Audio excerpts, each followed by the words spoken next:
started building timber surfboards because it was just a natural progression that I felt comfortable with. We always had a lot of timber around at home. We were always doing timber projects, and yeah, it was just one of those things that I really enjoyed, the process of building and creating something from nothing with your hands. Yeah, the cars and the bikes are kind of that extension. They're the projects that I want to build and I want to do and learn how to do. I know for me, I get a lot of mental clarity as soon as my hands are occupied.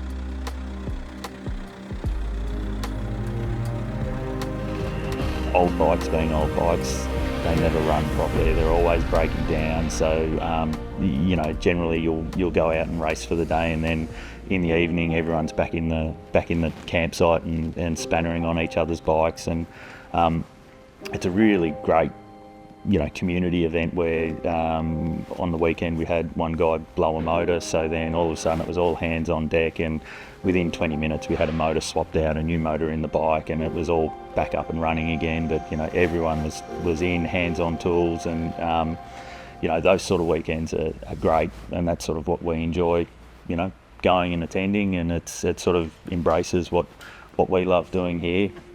Sort of builds that bike community as well.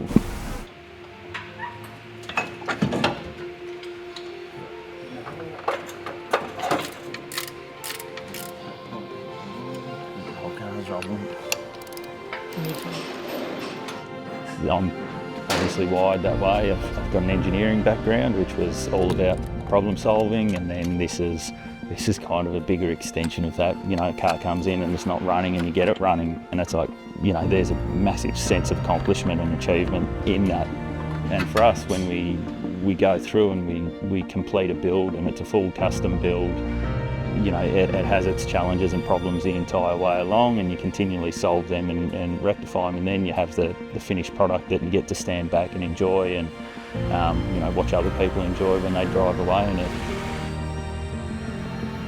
they have their quirks, they have their issues, but you know, they're just a car that is 100% full of character. And you know, I love driving them, puts a smile on my face. People love seeing them on the road. Like, everyone sort of stops and turns and looks and waves, and always, you know, if you pull up somewhere, there's always an old fella in the car park wants to come and have a chat. Some days we think that they'll break us, and you know, and you walk away defeated, and then you come back the next day and you clear that hurdle.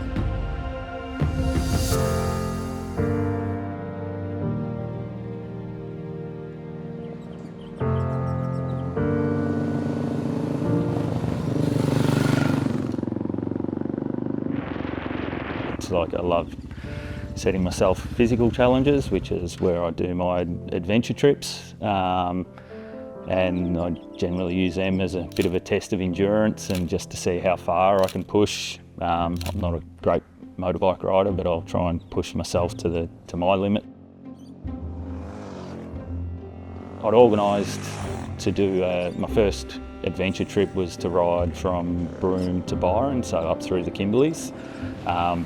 I probably should have started with something smaller to begin with, and you know, work my way into it. But I figure I was better off, you know, just diving into the deep end and seeing how it went. So I think we did 7,500 k's. It was meant to take 2 weeks. It took close to a month, and we had everything you could think of: breakdowns, stranded in the middle of nowhere, running out of water.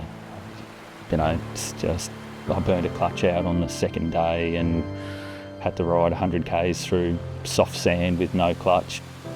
But looking back on it now, it was all the bits that went wrong became the highlights of the trip. At the time, they were the bits that made me want to just throw the towel in and, you know, call for a chopper to come and airlift me out of there. But looking back now, it's like, man, I think it's because each of them was, at the time, like an insurmountable hurdle, and I was like, there's no way known we're going to get through this. I can't think of how we get through this. And then, you know, we just chip away and you work away, and then you get through it, and then you're on to the next challenge. And yeah, there's something enjoyable about that.